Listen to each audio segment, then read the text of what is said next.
Hey everyone, Toma TV here to bring you some post-main story thoughts from Monster Hunter Wilds. This is the newest entry in the Monster Hunter franchise from Capcom.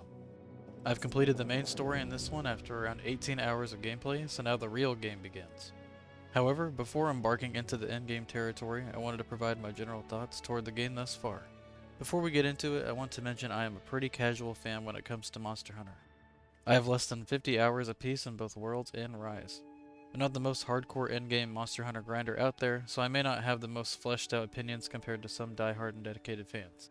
I will say though, even as a casual fan, this one surprised me. But without further ado, let's get into it. First, I want to touch on the story and dialogue. The story is made to be a pretty big focus here, for better or worse.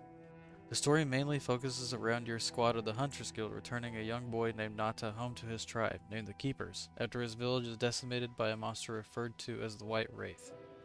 Also, for the first time, your hunter is fully voice acted, the voice being determined by a few options during character customization. As the story progresses, you will conveniently fight more and more monsters as they are attached to the story, or really, the story is a segue for you to fight the next monster, however you want to view it.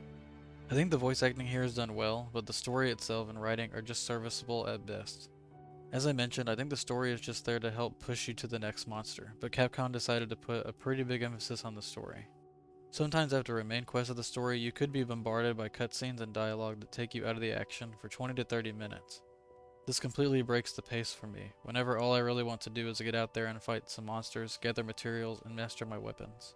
I would be completely fine with this if the story and writing were engaging enough, but it just doesn't work out for me here. I respect the decision to push for a bigger narrative, but hopefully in future iterations, if they decide to focus on story again, they will consider investing more resources into elevating that side of the experience.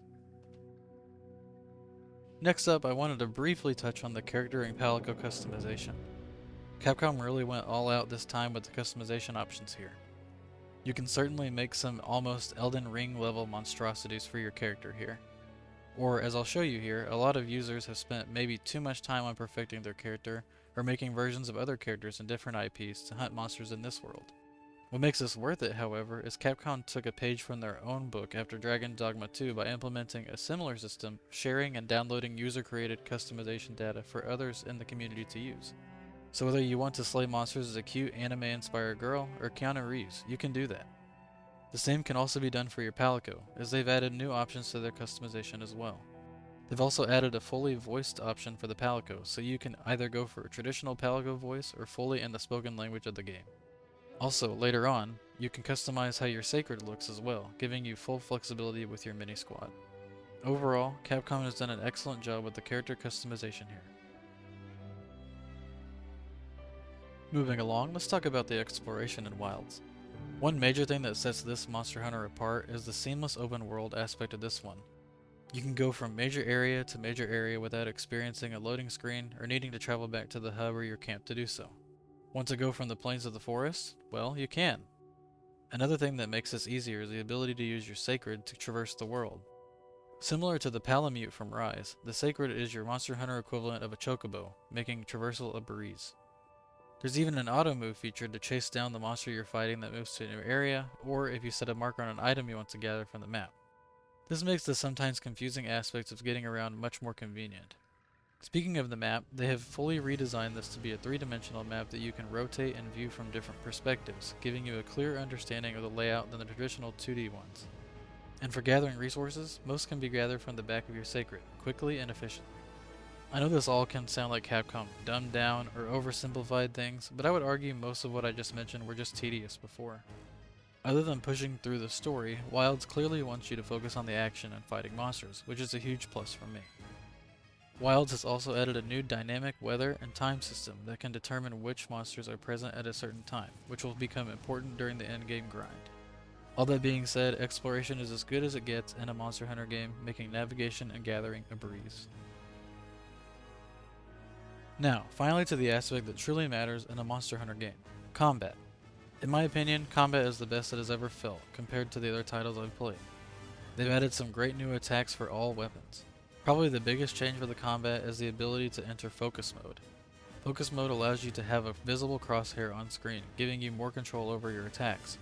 Another aspect of this unlocks the ability to commit a focus strike, a devastating attack to a wound on the monster that stuns it and deals a hefty amount of damage.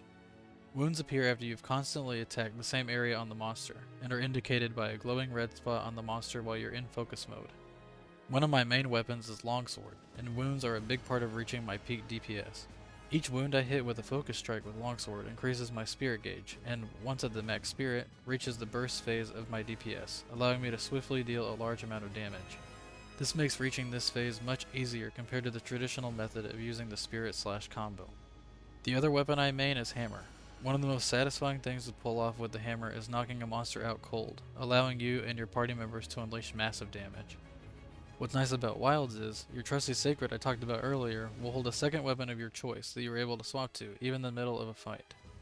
This gives you flexibility to pick and choose how you want to handle a fight. Overall, combat and movement are the best it's ever felt in a Monster Hunter game. I am truly impressed how these seemingly small changes have made such a huge impact. Finally, I just want to briefly touch on performance and polish. I'm playing this title on Xbox Series S. There is not really a performance option, but there is an option to uncap the frame rate from 30 FPS.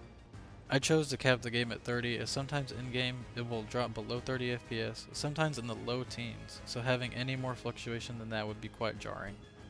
I am thankful for having this game on a console at this time, as countless PC users have reported abysmal performance, even on mid to high range powered PCs.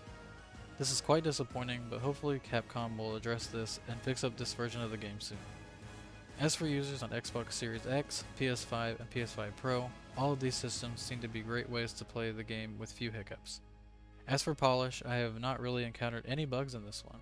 Occasionally, the monster will fall weirdly on the landscape where there's an incline or something, but nothing that took me out of the experience or game breaking has occurred. So good on the bugs, iffy on the performance. And now, some closing thoughts before concluding this video. Monster Hunter Wilds has been an awesome time so far. I will say, after an intense fight with a monster to then sit through story segments for 20 plus minutes, I was literally falling asleep. The story just overstays its welcome at times. But despite all that, the story is relatively short. If you beeline the main story, you could have it done in 15 hours or so. This is not even putting a scratch on the amount of time you could spend in Monster Hunter, so it's not really a huge deal all things considered. Apparently, there will be some in-game events coming soon as well, so it's a good time to hop in on the hunting. This game does have a $70 US price tag, but if you are a fan of the previous Monster Hunter titles or are looking at a game to have a great time with some friends, this is well worth the cost of entry. However, if you are on PC, I would recommend waiting until Capcom has improved the performance and stability for that price. You can also use the free benchmark tool on the store page of Steam to see how your PC might fare. But, if you are on one of the Xbox or PlayStation family of consoles, I would definitely recommend it. Wilds also supports crossplay with all platforms from the start, giving each player and their character an assigned hunter code, which is how you'll add your friends. As long as you can navigate the cumbersome and frustrating menus to join others in multiplayer, you'll be good to go. All that being said, Monster Hunter Wilds is amazing and is the best entry to date from a gameplay perspective. If you want to follow along in my endgame grind, I livestream a few times on the weekdays, starting at about 1 PM Eastern Time. I will include a link from my Twitch channel in the description of this video. And finally, please make sure to give this video a like if you enjoyed it or found it helpful, leave a comment for what you'd like to see or what I can improve, and consider subscribing for more gaming content. I'm attempting to branch out to try this style of content over my typical gaming Let's Plays, so any feedback and support is greatly appreciated. And as always, thank you for spending some of your time and your day here. Until the next time, you all take care, and bye for now.